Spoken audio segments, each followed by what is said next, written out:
The human apocalypse, the Armageddon, has started, and it is lived and felt by individuals all over the world. In the beginning of my book, True Freedom is Inside, I wrote, when I got to OCDC, I was told to strip. Once completely naked, I'm told to raise my arms above the head, open my mouth, and lift the tongue. Next, all jewelry is removed. I must then bend down, shake my hair out, and turn around. I'm told to spread my legs, bend down again, showing the guards a vagina, and cough hard while squatting. Throughout this demoralizing process, I managed to keep my ego-driven emotions in check. At that time, I'm not aware that I have been preparing for these events for the last 10 years of my life. The strip searches can only be depressing, demoralizing, dejecting, and degrading if I let them. I'm determined to prevail, yet completely unaware of the depth of my egocentricity.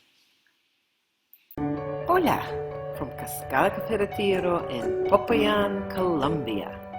With the present great world confusion, I wish to do my part to accelerate the evolution of human consciousness. Please help by subscribing and sharing these videos. Thank you. Hola. Today I realized that at that moment, I lived my unveiling. Apocalypse means to unveil or to reveal. The apocalypse is literally a revelation. In the book of Revelation, in the Bible predicts an unveiling of great truth and unimaginable wisdom. The apocalypse is not the end of the world. The removal of my clothing represents the removal of the layers of my many egos, my many ego personalities. Once all the layers of the ego personalities have been removed, what's left? The real me, my soul, the I am. In that first of many strip searches that I experienced after that, I was in awareness of who I am. I realized that the I am can never be taken away from me. In that moment, I was introduced to my true self, to my soul, to the true me. Because I am blessed with this understanding now, I was able to effectively evolve in consciousness throughout the jail experience. I see the signs of change, and I'm grateful for these visible signs of change. It is not everyone who will be ready to awaken. However, many are. With every additional person who awakens, the collective consciousness will rise, and it becomes easier for others to awaken. Once I'm aware of the mechanism behind the ego, it is easier to recognize it and then neutralize it. Ego is typically very strong, an adept liar and manipulator. It finds ways to trick me, for me to identify with myself and with him over and over again. Ego has full control of my life. He is an imposter who pretends to be me. Awakening begins when I start the work of detachment from my ego.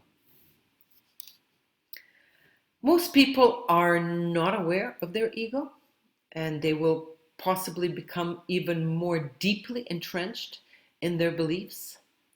Having said that, we have witnessed the collapse of one of the most rigid structures, the Soviet communism.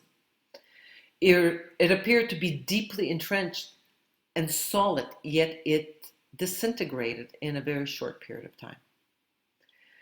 I know that eventually the collective ego will dissolve. And with this dissolving, all the structures, religious, institutional, corporative or governmental, will disintegrate no matter how deeply entrenched they appear to be.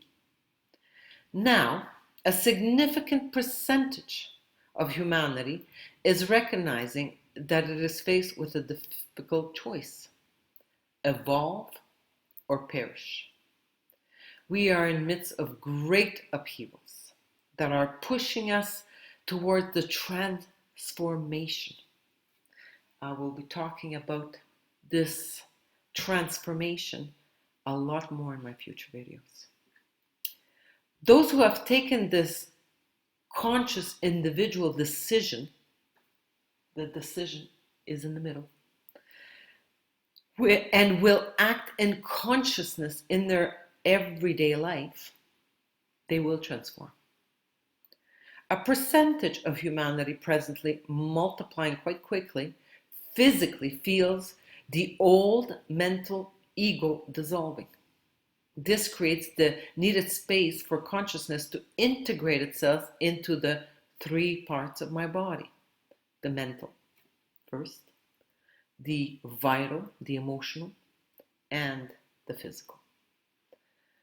When we examine current world events in this light, the apocalypse becomes a necessary evil that serves to encourage those who are still too attached to the human way of life to trust the internal divine presence.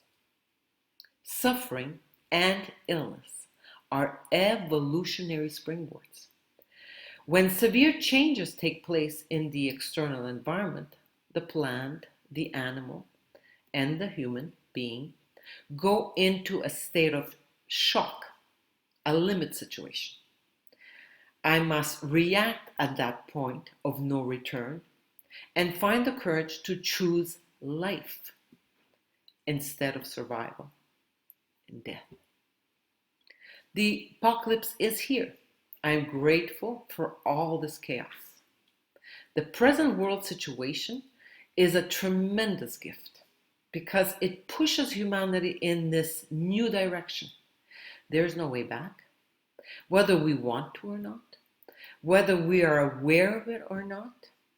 We are all going down a powerful current of change, bringing us to the destination of transformation.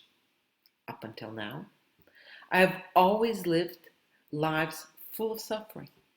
The time has come for me to understand the recipe for human suffering. The recipe is wanting what I don't have and not wanting what I have. I suffer because I always have expectations. I refuse to accept the situation that my soul has created, and I behave as an irresponsible victim. The more I resist my own creation, the more I suffer.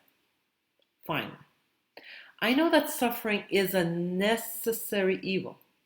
Suffering maximizes my aspiration to evolve.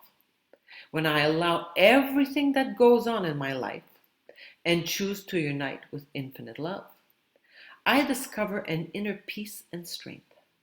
This is called grace, a comforting vibration that exists everywhere, and I can now consciously try directing it with my mind when I need it. It is time to do something radical. Consciously follow my soul's aspiration instead of always being led by fear. The solution has always been inside of me, but I refuse to look there. Giving free rein to my soul is the biggest adventure of all times. It is a new path opening up for the first time in the middle of a mysterious jungle. This is the supreme adventure.